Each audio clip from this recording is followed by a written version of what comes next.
반갑습니다. 오늘도 하나님의 말씀 앞에 모인 여러분에게 하나님의 위로와 또 격려가 있기를 바랍니다.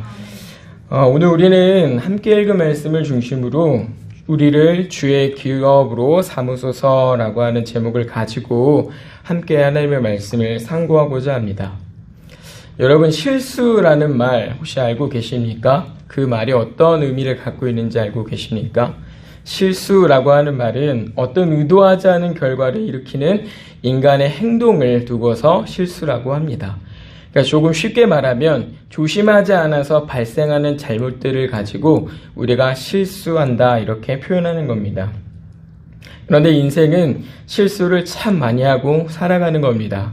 사람과의 관계에서도 그렇고 또 하나님과의 관계에서도 그렇습니다.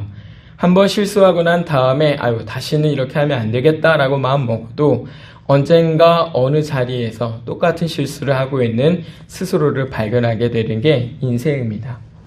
실수하지 않기 위해서 최대한 조심하는 사람이라고 할지라도 그 역시도 언젠가는 실수하게 됩니다. 왜 그럴까요? 그건 인생이 한순간이라도 조심하지 않고 끝까지 갈 수 있는 경우는 잘 없기 때문에 그렇습니다. 언젠간 조심하던 것이 풀어져 버린다 이거예요. 그래서 우리 인생에는 이런 말이 있습니다. 원숭이도 나무에서 떨어질 때다. 이때가 있다. 참 재밌는 말이죠. 원숭이가 나무를 타는데 그 나무에서 떨어질 때가 있다니 그게 얼마나 우스꽝스러운 실수입니까? 그런데 그런 일이 우리 가운데 있다 이겁니다. 그런데 이런 실수가 일상생활에서 크게 문제 삼지 않을 정도라면 별로 대수롭지 않게 넘어갈 수 있을 겁니다. 다음에 실수하면 안 되겠다. 다음에 더 조심해서 해야겠다. 라고 그냥 넘어갈 수 있을 거예요. 그런데 아주 중요한 순간에 실수가 있게 되면 그건 굉장히 치명적인 결과를 초래할 수 있기 때문에 이건 굉장히 조심을 해야 되는 것이 맞는 겁니다. 예를 들어서 원숭이가 나무에서 떨어질 때 그냥 놀다가 아니면 뭘 먹을 거를 찾으러 가다가 아니면 이렇게 움직여 가다가 떨어졌다면 그건 아무런 문제가 없을 겁니다. 다음에 조심하면 되겠다 그럴 텐데, 그런데 이 나를 노리는 맹수에게서 도망치고 있는 중에 이 나무에서 떨어진다면 그건 결과를 돌이킬 수가 없는 치명적인 실수가 되는 겁니다.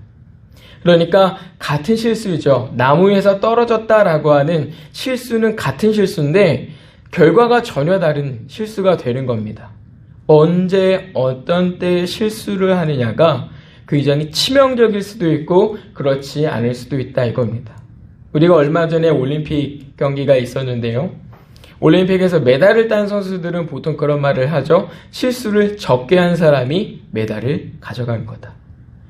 정말 마지막에 그 마지막 목전에서 한 번의 실수로 메달 색깔이 바뀌는 경우들도 있는 겁니다.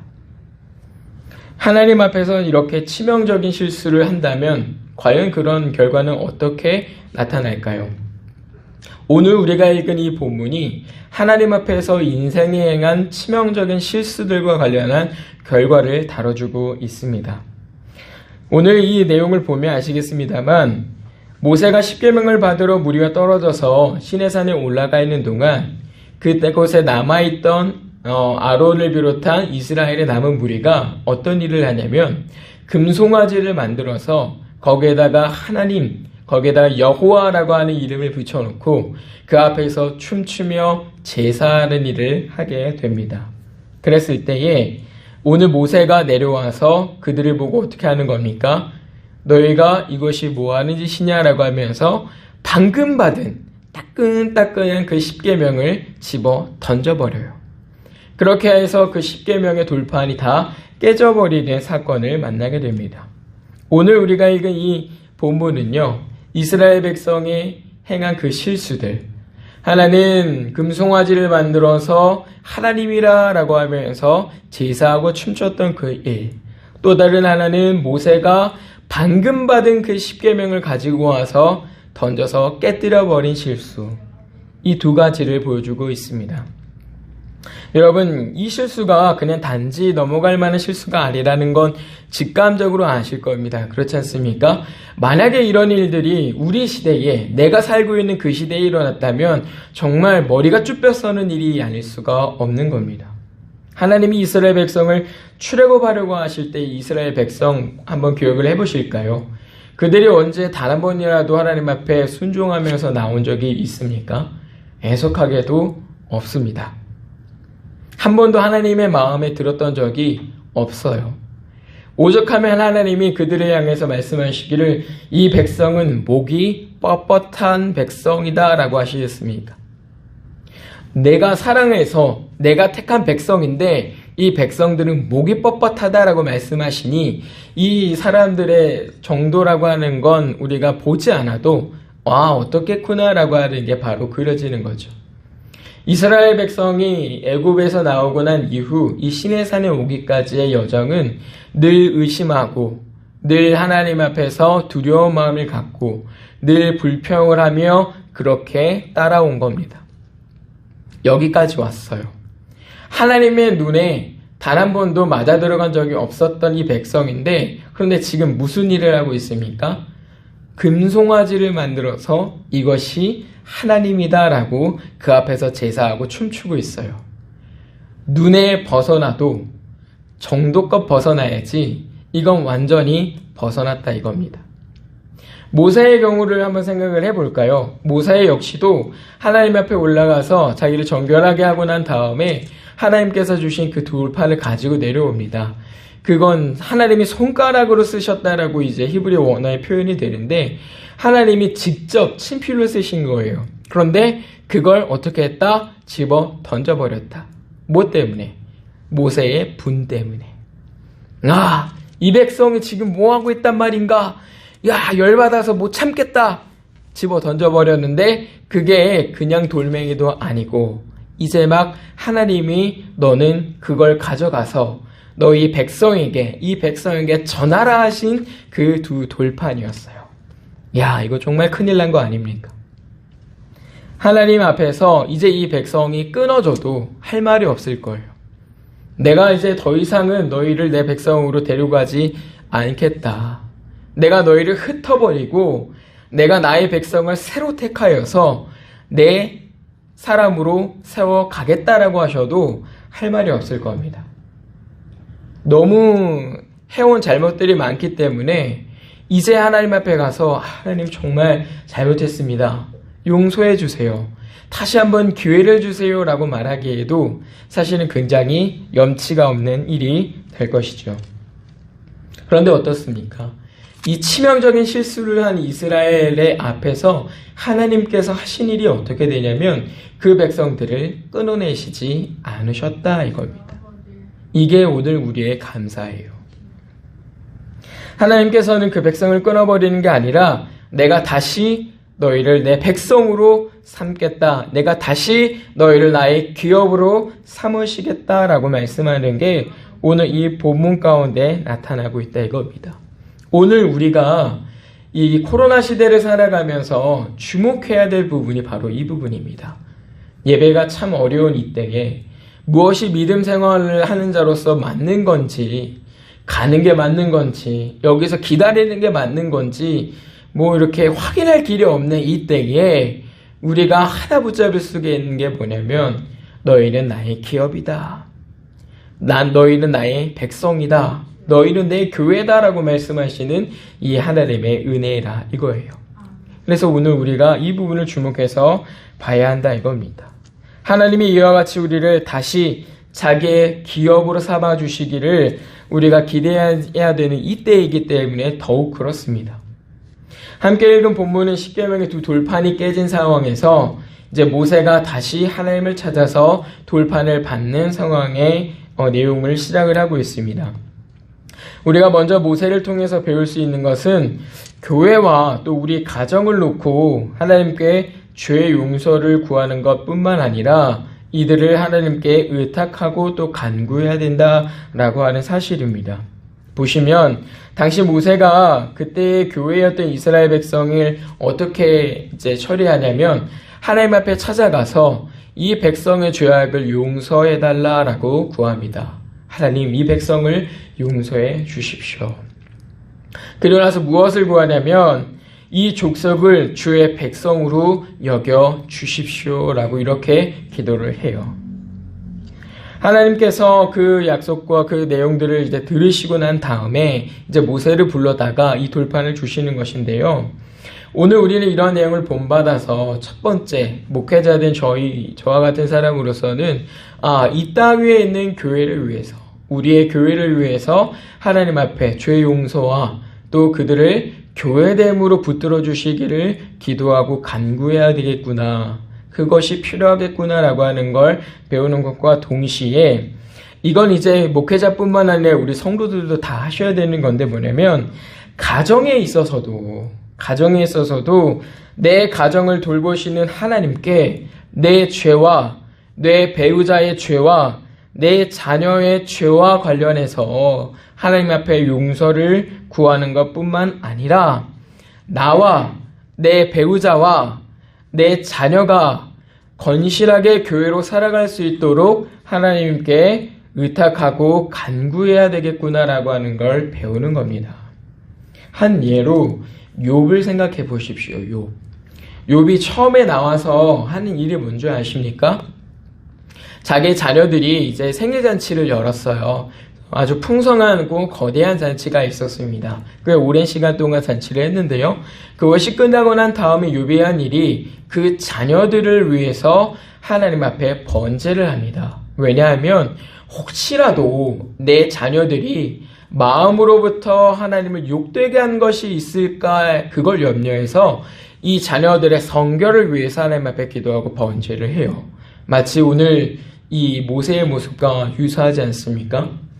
오늘 우리의 삶에 이러한 모습이 있어야겠다 이겁니다. 개인에 있어서도 그러하거니와 우리의 공동체, 특히 우리 가정과 관련해서 사실은 우리가 이렇게 생각하기가 참 어렵습니다. 이렇게 쉽게 생각되지가 않아요. 항상 내 자녀가 믿어야 되는데 안타깝다 이렇게 하고 있고, 아니면 내 배우자가 좀 신앙생활 잘 해야 될 텐데 이렇게 안타까워만 하는 경우가 사실은 굉장히 많죠. 스스로에게 있어서도 내가 이러면 안 되는데 안타까움만 가지고 있는 경우가 사실은 굉장히 많습니다. 그런데 거기서 멈추는 것이 아니라 나와 내 가정과 내 자녀 그리고 우리의 공동체, 내가 속해 있는 이 교회의 성결을 위해서 하나님 앞에 기도하고 간구해야 되겠구나라고 하는 걸 배우는 겁니다. 그러니까 모세가 이 깨져버린 십계명의 이 두 돌판을 다시 회복하고 이스라엘 백성이 쫓겨나갈 것 같은 상황에서 다시 주의 기업으로서 회복되는 과정 가운데 우리가 교훈받을 첫 번째는 우리의 공동체, 나와 내 가정과 내 자녀와 우리의 교회를 위해서 하나님 앞에 간구하라 이겁니다. 무엇을? 성결하기를. 하나님, 나의 가정이, 하나님 내가, 하나님 내 자녀가, 하나님 우리의 교회가 하나님 앞에 거룩하고 성결케 하옵소서. 죄가 있다면 하나님 아버지 그 죄 용서를 구하게 하소서. 이 죄를 하나님 용서해 주시옵소서라고 하는 이 간구가 있어야 한다 이겁니다. 두 번째로는 우리가 이 모세와 이스라엘 백성의 실수를 보면서 어떤 우리가 실수를 할 때마다 잠잠히 한번 생각해 볼 필요가 있다 할 거예요. 무엇이냐면 이것이 과연 하나님 앞에서 죄가 될 것이냐 그렇지 않을 것이냐 이 문제입니다. 왜냐하면 앞서서도 말씀드렸습니다만 우리는 사실 굉장히 실수를 많이 하는 사람들입니다. 저도 실수를 참 많이 하거든요. 조금만 조심하지 않으면 주보도 틀리게 나가요. 이런 실수를 하다니 그때는 발견을 못했는데 그러면서 이제 그런 실수들이 있단 말입니다. 근데 그랬을 때에 그걸 단지 다음에 조심하고 말지, 실수했으니까 그럴 수도 있지 이렇게 하고 넘어갈 게 아니라 과연 이것이 하나님 앞에 죄일 것인가 그렇지 않을 것인가, 이것이 하나님 앞에 죄가 되어서 내가 하나님 앞에 철저하게 회개해야 될 문제인가, 아니면 하나님이 넉넉하게 눈 감아주시고 용납하실 만한 문제인가, 이걸 우리가 생각을 해봐야겠다 이겁니다. 왜냐하면 우리가 행하는 실수들 중에 많은 경우에는 우리가 책임을 져야 되는 문제들이 있을 수가 있어요. 내가 잘못을 했기 때문에, 내가 실수를 했기 때문에 거기에 대해서 내가 뭔가 변상을 하거나 아니면 거기에 대해서 내가 뭔가 책임을 져야 되는 문제가 있을 수 있습니다. 그랬을 때에 우리가 그 책임을 회피하려고 하는 일들이 많거든요. 실수였으니까. 아니 뭐 그런 걸 가지고 그렇게까지 해. 뭐 사람이 살다 보면 그럴 수도 있는 거지 라고 하면서 어떤 문제에 있어서 책임을 져야 될 때 우리가 회피하기가 참 쉽단 말이죠. 저도 그래요. 이건 실수할 수도 있지. 내가 무슨 완벽한 사람도 아니고 무슨 로봇도 아니고 이거 뭐 실수하는 거 당연한 거 아니야? 근데 이런 태도는 사실은 우리가 이 문제를 처리해가는 데 있어서는 결코 좋은 자세가 아니라 이겁니다. 그렇지 않습니까? 여러분, 실수한 사람이 이렇게 나 실수할 수도 있지 이러면서 하면 그게 정상적인 일이겠어요? 그렇지 않다 이겁니다. 그랬을 때에 우리가 책임을 져야 되는 것이 있는지 아니면 그 문제를 하나님께서 어떻게 노엽게 여기실 수도 있는 거니까요. 그런 것들이 있는지를 생각하기 위해서 멈추고 생각을 해봐야 된다 이겁니다. 오늘 이스라엘 백성이 행한 이 일들은요, 사실은 실수라고 치부할 수도 있는 문제일 수 있어요. 왜냐하면 이스라엘 백성이 아직 하나님에 대해서 배우기를 완전히 배우지 못한 상태인데다가 그들이 살아온 문화에서 사실은 이 송아지는 굉장히 풍요를 주는 좋은 신이었던 거예요. 특히나 자기가 살아왔던 그 애굽 땅에는 이미 황금 송아지가 그 우상으로 존재했었어요. 힘이 강하고 풍요의 상징이고 뭔가 그런 것들을 이제 나타내는 게 그 황금 송아지거든요. 그러니까 자기들 딴에는 우리의 하나님은 우리에게 풍요로움을 주시는 분이시고 힘이 강하신 분이니까 이런 모양으로 하는 게 좋겠다. 그러니까 자기들 딴에는 가장 좋은 모양으로 만든 게 이 금송아지인 거거든요. 그런데 그걸 가지고 우리가 예전에 이렇게 해왔으니까 그렇게 한 것 뿐입니다. 우리가 이렇게 해왔으니까 그냥 그것 때문에 우리의 관습 때문에 행한 실수입니다. 그러니까 용서해 주세요라고 하기에는 사실은 그게 실수로 넘어갈 일이 아니라 이겁니다. 무슨 말인지 아시겠습니까? 모세 역시도 마찬가지예요. 모세 역시도 두 돌판을 깨뜨려 버렸죠. 성경은 그것과 관련해서 그것이 죄악이다 이렇게까지 표현하지 않습니다. 모세에게 너는 이 일로 인해서 뭐 이 백성이 하나님의 백성이 못되게 했으니 이제 너는 뭐 그걸 책임을 져서 이런 거가 없어요. 그러니까 그게 크게 문제가 되지 않을 수는 있지만 그렇다고 해서 그것이 하나님 앞에 정당화될 수 없다 이겁니다. 우상 숭배한 사람들 때문에 하나님이 주신 이 돌판을 깨뜨렸다는 게 옳은 일이라고, 좋은 일이라고, 그렇게 이해할 수 있는 일이라고 넘어갈 수 있는 게 아니라 이거예요. 이러한 면에서 우리 역시도 부지 중에 이렇게 실수로 치부해버리고 넘어가는 문제들이 있기 때문에 그 함정에 빠지지 않기 위해서 우리가 실수를 하고 난 다음에 이것이 과연 하나님이 어떻게 여기시는 것일까를 생각을 해보자라고 하는 겁니다. 오늘 본문에서 그래서 우리가 유념해야 될 것은 이 두 돌판이 어떻게 주어지고 있는가라고 하는 점입니다. 이 실수들을 극복하는 방법들이 여기 나와 있는 거예요. 하나님, 내가 실수했습니다.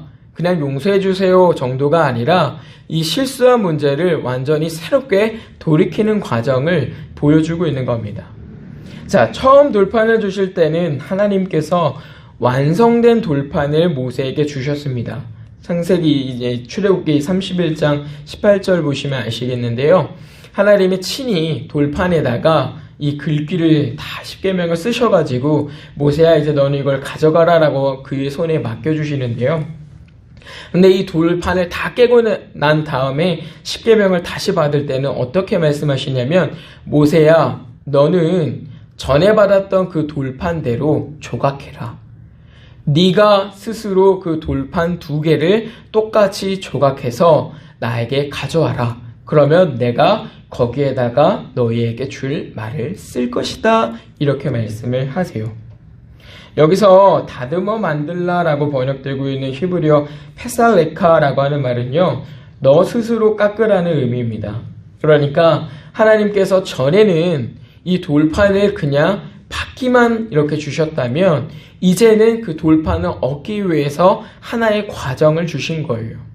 근데 그것이 필요했던 이유가 뭐냐면 자기가 행한 죄를 깨닫게 하기 위함도 있고 자기가 행한 죄를 반복하지 않도록 하기 위함도 있습니다. 이 돌 조각을 조각하면서 이 돌판을 하나님이 주셨던 그것과 똑같이 조각을 하면서 모세는 생각했을 거예요. 아, 내가 그때 그 돌판을 깨뜨리지 말았어야 했는데. 그 돌판을 조각을 하면서 그때 하나님께서 주신 돌판을 내가 깨뜨려 버렸구나 라고 하는 걸 배우고 깨닫는 겁니다. 그리고 그 죄와 관련해서는 절대 잊지 않는 거죠.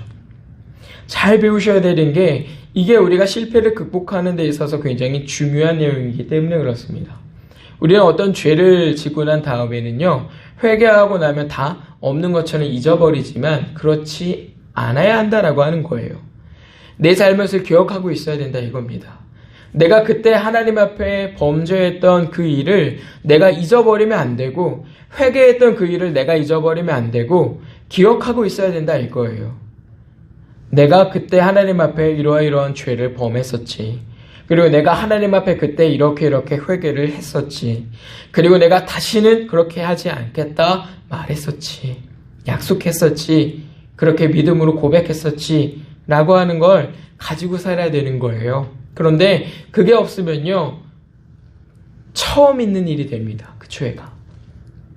그래서 하나님 앞에 조금 뻔뻔해질 수 있어요. 나 처음 지은 죄인데요. 나 회개하면 안 될까요, 그냥?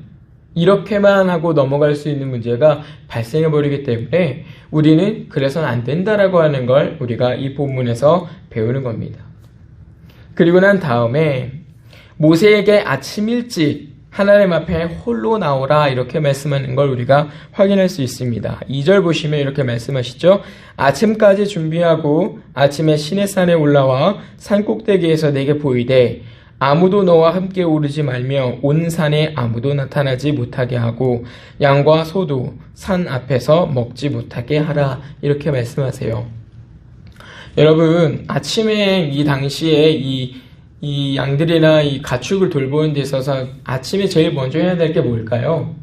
그것들을 푸른 초장으로 끌고 가서 먹여야 되는 일이 있는 겁니다. 그렇죠? 그런데 그 일 하지 말라고 하시는 거예요. 대신에 뭐를 말씀하시느냐면 너는 그 이른 시간에 너의 일을 하지 말고 나를 만나러, 온전히 나를 만나러 너 홀로 와라 이렇게 말씀하시는 겁니다. 그러니까 하나님께서 지금 이 모세에게 요구하시는 것은요, 아침 시간, 처음 그 시간에 너는 너를 구별을 해서 하나님이 나를 만나러 와라. 나를 만나고 너의 하루를 시작해라 이렇게 말씀하시는 것과 다르지 않는 겁니다. 여기 이제 내게 보이되 라고 이렇게 표현하고 있는 히브리어는요, 니차부타라고 말하는데요, 이건 내 앞에 자리를 정해서 서 있으라는 말입니다. 그러니까 모세야, 너는 아침 일찍 이제 그 돌판을 가지고 내게 와야 되는데 너 혼자 와라. 그리고 너는 먼저 와서 자리를 잡고서 나를 기다리고 있어라 이렇게 말을 하는 겁니다. 무슨 자세를 요구하시는지 아시겠습니까?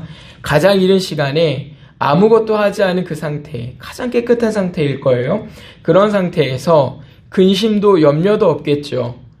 오늘 이 가축 어디로 가서 풀을 먹일까 이런 것도 없을 거예요. 아무것도 없이 순전히 하나님만 생각할 수 있는 그 상황에서 하나님을 만나기 위해서 스스로를 준비하고 내가 너를 만날 때까지 기다려라 이렇게 말씀하는 겁니다. 모세가 이 두 가지를 하고 난 다음에 하나님께서 이 모세를 만나주시고 그에게 그 돌판에 십계명을 적어주시고 또 그를 만나서 그와 다시 언약을 체결을 해 가시죠. 우리가 이 부분에서 회복에 굉장히 중요한 요소들이 있구나라고 하는 걸 알게 됩니다. 먼저는 우리가 어떤 틀어진 일, 실수로부터 무엇인가를 극복하기 위해서는 그 전보다 몇 배의 노력이 더 필요하다라고 하는 것이고, 그 회복은 다른 사람이 아니라 바로 나 자신의 회복으로 확인이 되어야 된다라고 하는 겁니다. 우리가 요즘 생각을 해볼 필요가 있습니다. 모세가 이 두 돌판을 깨뜨렸고 이 돌판을 다시 적었지 않습니까? 하나님의 말씀을 받기 위해서 수고롭게 몇 배나 애써서 한 일이었어요. 오늘 우리의 마음판에 새겨진 이 말씀을 확인해 볼 필요가 있는 겁니다. 오늘날 우리에게는요, 십계명이 두 손에 쥐어져 있지 않아요. 율법 조문으로 우리 손에 돌처럼 쥐어져 있지 않습니다. 우리 주님이 약속하시고 또 말씀하셨던 것처럼 우리 마음판에다가 지워지지 않을, 다시는 잊혀지지 않을 그 글씨로 깊게 새겨져 있어요. 이 마음판을 우리가 좀 확인해 볼 때가 됐다 이겁니다. 과연 우리의 마음판은 온전한가? 저는 코로나19 상황에서 외적인 문제로는 전염병이 이제 가장 크겠지만 내적으로는 목사님께서 말씀하셨던 예배에 대한 도전들, 우리 영적인 도전들이 굉장히 크다고 생각을 합니다. 예배가 성회로, 그러니까 거룩한 모임으로 이렇게 모였다가 그치기를 수차례 반복을 하면서 우리는 어느 순간 예배의 회복을 간절하게 부르짖게 되었는데 이 상황이 마치 하나님이 우리에게 너의 마음판은 정상인지 확인해봐라 이렇게 물으시는 것 같다 이거예요. 이 말씀을 보니까. 그렇지 않습니까? 예배하러 나온 너의 마음판에 새겨진 그 말씀이 선명하게 있느냐, 너희 마음판에 새겨진 그 말씀이 온전하냐라고 물으시는 것만 같다 이거예요. 그래서 우리가 정말로 예배를 회복하기를 기대하고 또 그것들을 원한다면 모세와 같이 우리는 우리 마음판을 점검하고 우리 마음판을 새롭게 다듬어야 될 필요가 있는데 이 일은 우리가 전에 해오던 것보다 몇 배, 몇십 배의 노력을 요구를 할 겁니다. 그렇지 않습니까?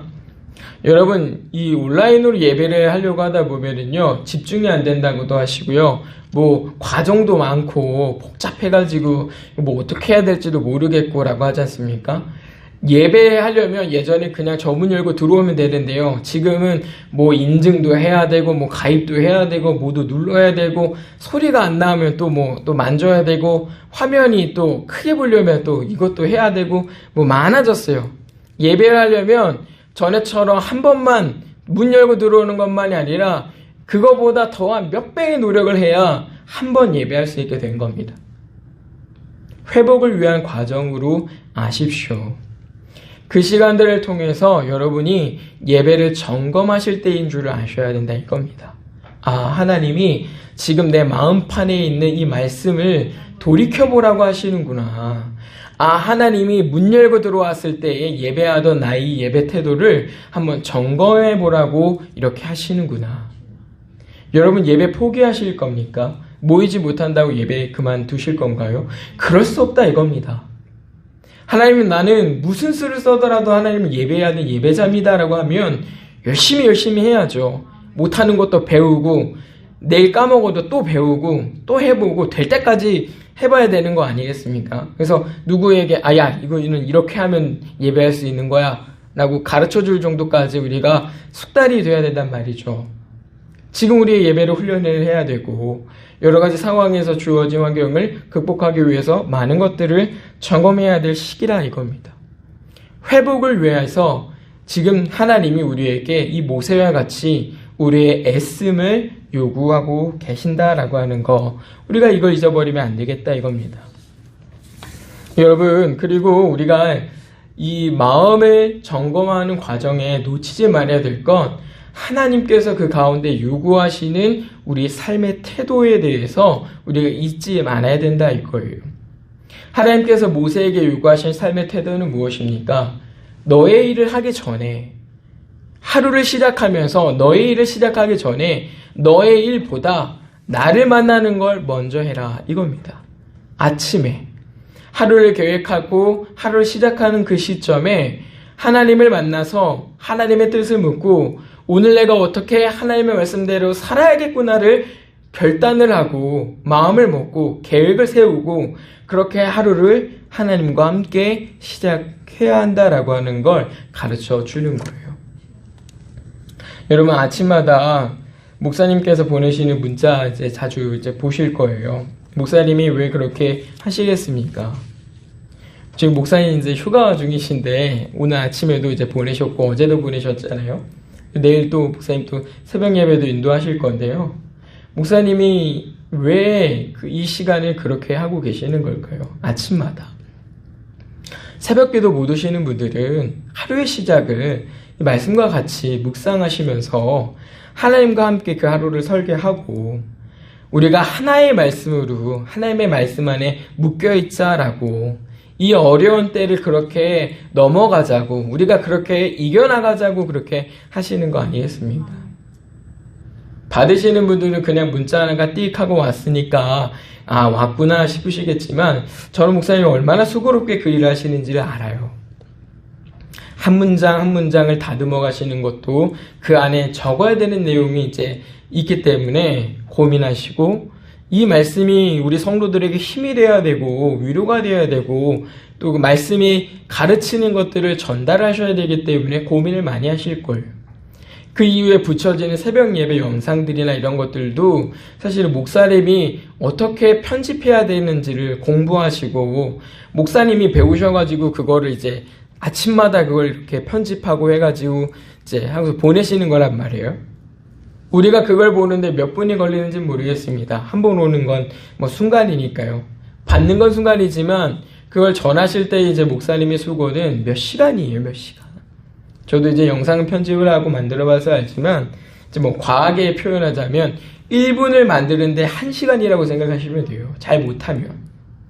아마 목사님 처음에 그렇게 많은 시행착오를 해오시면서 지금은 좀 숙달이 되셨을 거라고 보는데 왜 목사님이 이런 수고를 하시겠습니까? 이거란 말이에요, 이거. 하나님이 원하시는 이 삶의 태도. 하나님을 만나고 하나님과 함께 그 삶을 살아가는 거. 그게 우리에게 무엇보다 지금 필요하기 때문에 목사님이 이런 수고를 하신단 말이에요. 회복에는 반드시 우리 자신의 애씀이 있어야 된다라고 하는 걸 여러분이 기억을 하셔야 됩니다. 하나님, 우리가 회복되기를 원합니다. 하나님, 우리가 나아지기를 원합니다. 기도만 한다면 뭐 하나 이루어지는 게 없어요. 내가 회복되기를 원하고 내가 강성해지기를 바라기 때문에 기도했다면 그에 맞는 우리의 삶을 빚어가야 된다 이거예요.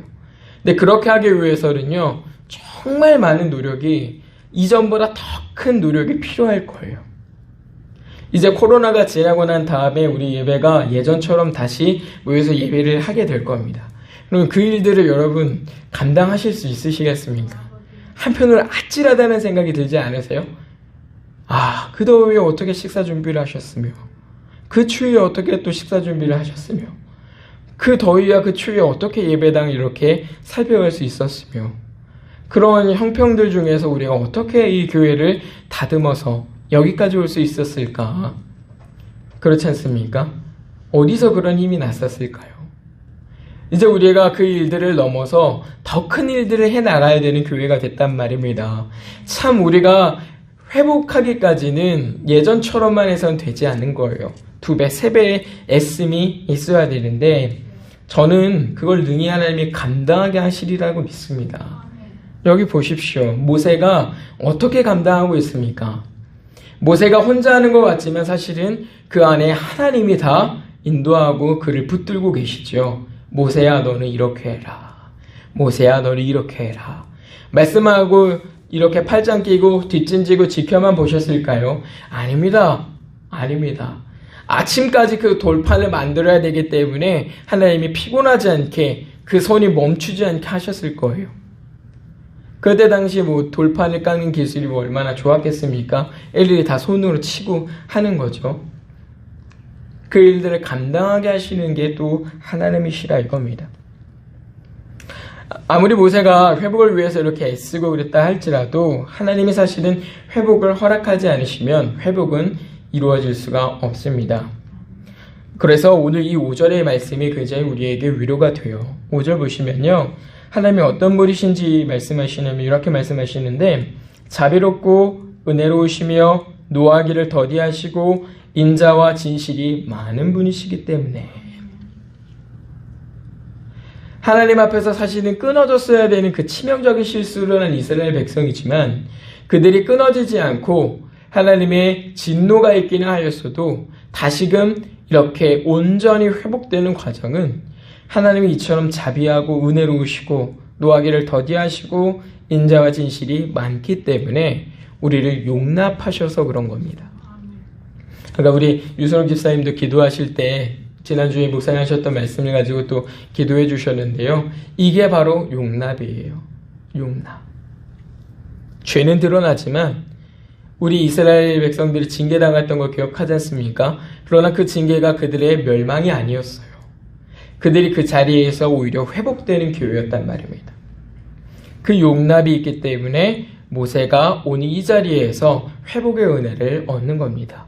이스라엘 백성이 다시 그 백성이 하나님의 기업이 될 수 있었던 겁니다.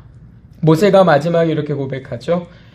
모세가 땅에 엎드려 경배하며 이르되 주여 내가 주께 은총을 입었거든 원하건대 주는 우리와 동행하옵소서. 이는 목이 뻣뻣한 백성이니이다.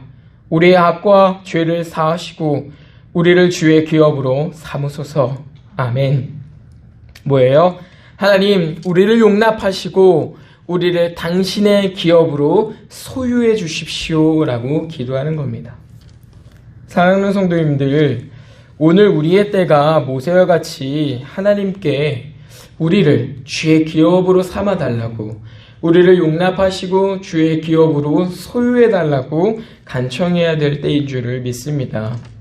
단지 그렇게 기도만 하고 가만히 회복되기를 기다리는 거 말고 주의 말씀이 새겨진 이 내 마음판이 온전한가를 먼저 시작해서 내 하루를, 이 하루의 시작을 하나님과 함께 계획하며 그 계획과 함께 살아가기를 결단하는 우리로 다시 회복되어야 될 줄을 믿습니다. 이렇게 하기 위해서는 애쓰셔야 될 거예요. 애쓰셔야 될 거예요. 새벽기도 나오시는 분들은 꾸준하기 위해서도 애를 쓰셔야겠지만 새벽기도 못 나오신 분들은 그 자리에서 이와 같은 삶을 이루어가야 되기 때문에 더 큰 노력으로 함께 하셔야 될 겁니다. 두 번째는 나를 비롯해서 나의 가정과 내가 속한 교회 공동체의 성결을 위해서 우리 끊임없이 하나님 앞에 간구하시자 이겁니다. 여기서 하나님은 천대까지 은혜를 베풀어 주신다라고 말씀하시는데요. 이 천대라고 하는 의미는 영원하다라고 하는 의미도 있지만 히브리 그 원어를 조금 직역해서 해석을 해보자면 이겁니다. 너에게, 너의 가정에게, 너의 자녀에게, 그 자녀들의 자녀들에게 라고 하는 말이에요. 그러니까 하나님이 대가 이어서 계속 하나님이 되어주시겠다라고 하는 거거든요. 그러니까 이런 말입니다.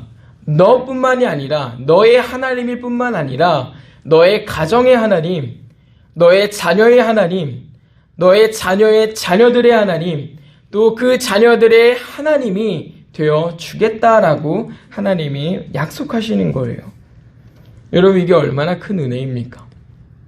나와 내 가정이 믿어 하나님으로 구원받은 거면 참 감사하고 큰 일일 텐데 나만 믿어도 정말로 큰 은혜고 감사한 일인데 나를 넘어서 내 가정에, 내 가정을 넘어서 내 자녀에게, 내 자녀를 넘어서 내 자녀의 자녀들에게, 그 자녀들을 넘어서 또 그들의 후손에게 친히 하나님이 되어주시겠다라고 말씀하시는 것 얼마나 큰 은혜입니까? 우리가 이 약속을 믿어서 우리 자신의 믿음과 우리 가정의 믿음과 우리 자녀들의 믿음과 이 교회 공동체의 믿음을 놓고서 하나님 앞에 성결을 구하는 그러한 교회가 되시자라고 하는 겁니다. 마지막으로 앞서서 말씀드렸습니다만 우리가 실수로 치부하는 일들이 많이 있습니다. 그런 일들 중에서 하나님 앞에 죄로 여겨질 것이 무엇인가를 깊이 고민하고 그러한 실수들은 우리가 멈춰 가십시다. 줄여 가십시다. 아예 하지 마십시다. 7절 하반부에 보시면 벌을 면제하지는 않겠다라고 말씀하시는데요. 이 히브리 원어를 좀 직역해서 보면 이런 내용이에요. 뭐냐면 습관적으로 죄를 짓는 자들을 그냥 내버려 두지 않겠다라고 하는 표현입니다. 그러니까 벌을 면제하지 않겠다라고 하는 건요. 너희가 실수라고 습관적으로 그렇게 계속 반복적으로 죄를 짓고 살면 나 그거 그냥 두고 보지는 않겠다라고 말씀하시는 겁니다. 정말 예배의 회복을 바라는 지금 우리가 먼저 했어야 될 것은 그냥 단지 모이려고만 하는 것이 아닌 줄 압니다. 우리가 예전의 관습을 따라 습관을 따라 이 몸만 모이려고 해서는 하나님 앞에 이전과 같은 실수를 하는 것과 다르지 않다고 여겨져요. 이때 했어야 될 게 앞서서 말씀드렸습니다만 흩어진 자리에서 예배를 점검해야 되고 예배 태도를 또 예배에 집중하기를 위해서 몇 배는 애를 써야 되는 그런 훈련들을 잘 하셔야 되고 또 하나님께서 가르쳐 주신 예배의 방법들이 무엇일까를 고민하고 배우고 또 그 일들에 순종할 수도 있어야 되고 또 말씀에 순종하는 훈련들을 하셔야 됩니다. 제가 지난 설교 중에 말씀드렸습니다만 말씀에 순종하다라고 할 때 그건 그냥 이 성경만을 말하는 게 아니라 성경에서 나오는 것들, 그러니까 대표적으로는 이제 성경, 그 다음에 교리, 그 다음에 그와 관련한 법들, 교회에 주시는 법들, 그리고 설교자들의 어떤 설교들, 그리고 이 목회자들을 통해서 주시는 신실한 그런 권면들, 이런 것들이 우리가 순종하는 훈련을 하셔야 되는 겁니다. 그렇게 우리가 이 흩어진 자리에서 훈련하고 자기를 점검하고 마음으로 하나님 앞에 모이기를 간구할 때 하나님은 우리로 하여금 짠 하고서 성회로 모일 날을 허락하실 겁니다. 우리는 그날을 소망하고 기대하면서 우리 자신의 자리에서 믿음을 잘 지키며 살아야겠다 이겁니다. 오늘 하나님께서 기업으로 삼으신 여러분의 자신과 또 여러분의 가정과 또 여러분의 자녀들과 또 오늘 우리의 교회가 이 받은 말씀을 가지고서 하나님 앞에 실수를 만회하고 참된 회복을 경험하는 교회로 살기를 진심으로 바랍니다. 여러분의 가정과 또 우리 교회의 하나님 되시는 하나님께서 우리에게 은혜를 주셔서 우리가 이전과 전혀 다른 모습으로 아주 멋지게 회복될 수 있기를 기도하고 또 그날이 오기까지 우리 믿음으로 함께 잘 싸워 나가십시다. 기도합니다. 하나님 아버지 감사합니다. 오늘 우리에게 말씀을 주시니 참으로 감사합니다. 이 시간 받은 말씀으로 당신께 우리가 잠잠히 구하는 것은 우리를 다시 주의 기업 삼아 주시기를 기도합니다. 하루를 하나님과 함께 시작하며 하나님과 깊이 만날 줄 아는 신앙인들로 우리 각자를 회복시켜 주시옵소서. 나와 나의 가정과 나의 자녀들과 그 자녀들의 자녀들에게까지 하나님이 되어주시겠다 약속하신 하나님, 우리가 이 말씀을 붙들어 우리의 불신앙을 회개하고 잠잠히 은혜를 구하오니 우리의 가정을, 우리의 자녀들을, 그 자녀들의 후손들을 또 우리의 교회를 새롭게 하시고 하나님을 구주로 영접하여 하나님 섬겨 살아가는 복된 교회가 되게 하옵소서. 하나님, 나의 하나님만 되지 마시옵고 친히 우리의 하나님이 되어 주시옵소서. 교회가 함께 살핀 이 말씀으로 그간의 실수를 만회하기를 소원합니다. 우리를 붙들어 회복의 자리로 인도해 주시옵소서. 감사드리며 예수님 이름으로 간절히 기도드리옵나이다. 아멘.